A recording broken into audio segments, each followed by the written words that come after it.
तब रस्सी को रूप धरो अपनो, बाप बेटा को लागी रही राम रटना।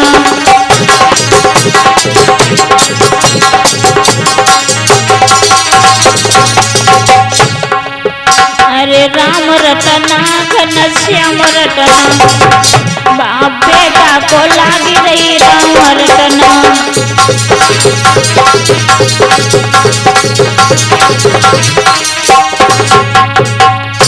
आज जैसे ही प्रहलाद को कुएं में गिराया तो भगवान भाज करके उस कुएं में रस्सी बन करके आ गए। कहा बेटा इस रस्सी को पकड़ लो। वो आगे हिरण्यकश्यप ने क्या किया,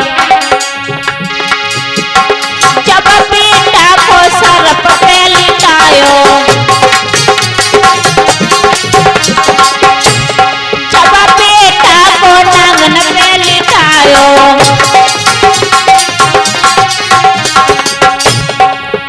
तब फूलन को रूप धरो अपनो, जब फूलन को रूप धरो अपनो, बाप बेटा को लागी रही राम रटना।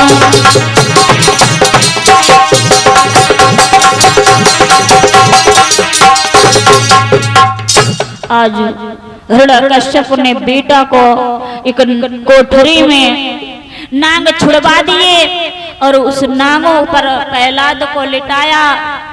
भगवान विष्णु जो थे शंकर के पास में पहुंच गए। बोले भक्त पर संकट है, अब नंबर तुम्हारा है, मेरे भक्त की रक्षा करो। उसी समय भोले बाबा कहने लगे मुझे क्या करना है। बोले सुनो, जो तुम्हारे गले में नांग पड़ा है इसके जात बिरादरी के नांग हिरण्यकश्यप के कुठरिया में बंद है, जाए नीचे छोड़ दे और जो जाए के अपनी जात बिरादरी को समझाए दे कि भक्त पे हमला न करे। हाँ, जो भोले बाबा ने वही सांप छोड़ दिया। वही सांप कहाँ पहुंचा जहाँ हिरण्यकश्यप के कोठरी में नांग छुड़े हुए थे। बोले भैया तुम कैसे आए। बोले हम आए तुम्हें समझाना। बोले क्या है। बोले जो हमारे ऊपर जो ये बालक पड़ा है ना, ये भगवान का भक्त है, इस पे हमला मत करना। सारे नाग चटाई बने गए, पड़े रहे, हमला नहीं किया। अब तो हिरण्यकश्यप और जल गया। अब इसे कैसे मारेंगे। अब हिरण्यकश्यप की एक बहन थी जिसका नाम था सियंका। सियंका जो थी माँ भवानी की पूजा करती थी, तो माँ भवानी ने खुश होकर के उन्हें शीतला चीर दिया था कि बेटी जब तक ये शीतला चीर तुम्हारे सर पे रहेगा तब तक तुम्हारे पति को कोई मार नहीं पाएगा। और जो धर्माक्ष जो थे वो भोले बाबा के पुजारी थे, उनको भी वरदान था जब तक तुम सचेत तैयार रहोगे तब तक तुम्हें भी कोई हरा नहीं पाएगा। आज इधर सियंका चली हैं, उधर से धर्माक्ष चली।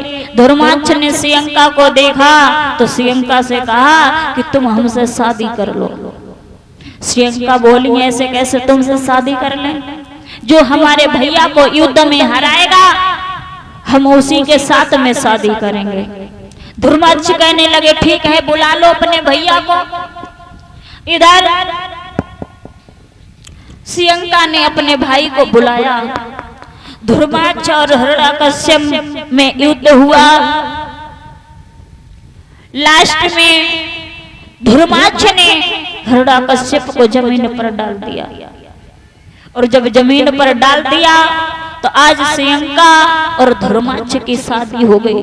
और जब शादी हो गई धर्माक्ष सियंका को लेकर के चले तो हिरण्यकश्यप कहने लगे अरे धर्माक्ष तूने मेरी भरी सभा में इतनी बेइज्जती की है, आज तुझे हम सुख की नींद सोने नहीं देंगे। धीरे धीरे समय व्यतीत हुआ।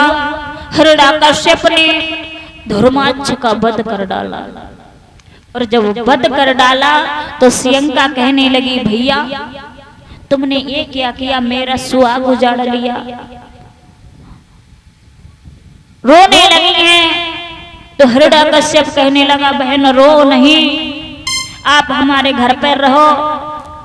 खैर पति का तो प्यार अब नहीं मिल पाएगा, लेकिन भाई का प्यार बना रहेगा। सियंका जो थी अपने भैया के घर पे रहने लगी, और जब धीरे धीरे समय व्यतीत हुआ, उस शीतला चीर में एक शक्ति और थी, उसे ओढ़ करके बैठ जाती तो उन पे अग्नि हमला नहीं करती थी। तो भाई हिरण्यकश्यप लेकर के पहुंचे, बोले बहन इसे जला करके मार दो। सियंका कहने लगी ठीक है। सियंका ने बहुत समझाया, बेटा मान जाओ, शास्त्र का नाम मत लो,